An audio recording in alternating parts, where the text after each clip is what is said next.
예, 통합진보당 대변인 홍성규입니다. 2월 27일 현안 브리핑 드리겠습니다. 세 가지 말씀드립니다. 취임 1년을 맞아 심혈을 기울여 내놓았다는 경제혁신 3개년 계획에 대한 의구심이 날로 증폭되고 있습니다.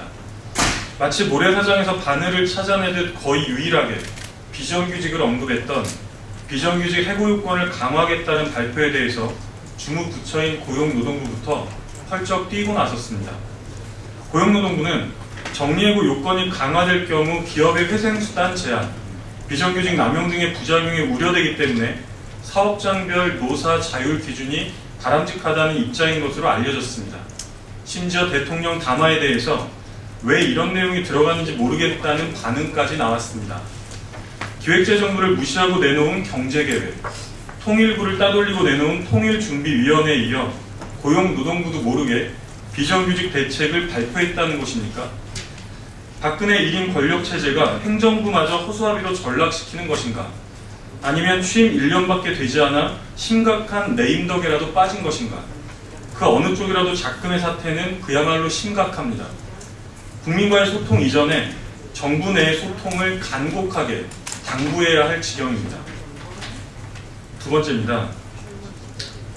기어이 공문서 위조 간첩 조작 사건의 항소심이 당초 계획대로 내일 열릴 예정이라고 합니다.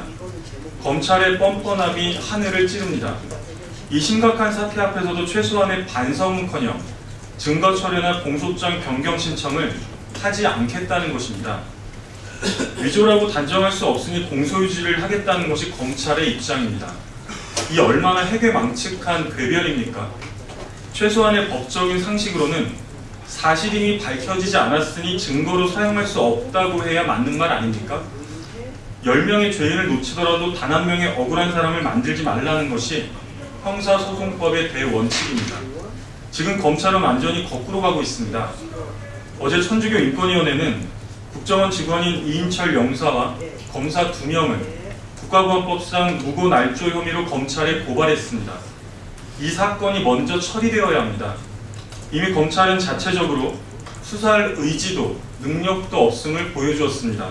특검을 통한 철저한 수사가 시급합니다. 세 번째입니다.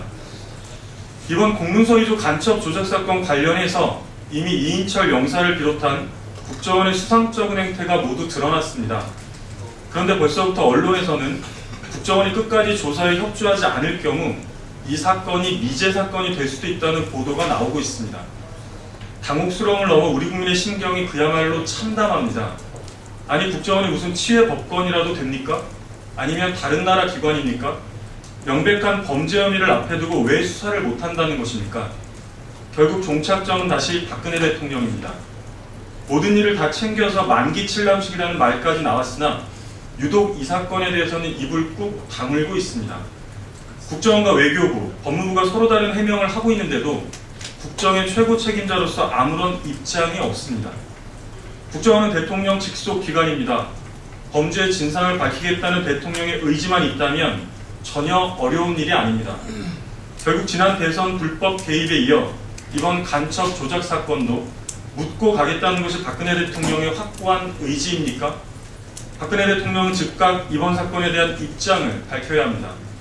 아울러 새누리당이야말로 왜 이번 범죄에 대해서 외교 관계를 파괴하는 행위까지 서슴지 않으며 범죄 집단 국정원을 비호하는지 모를 일입니다. 혹여 이번에도 공범입니까?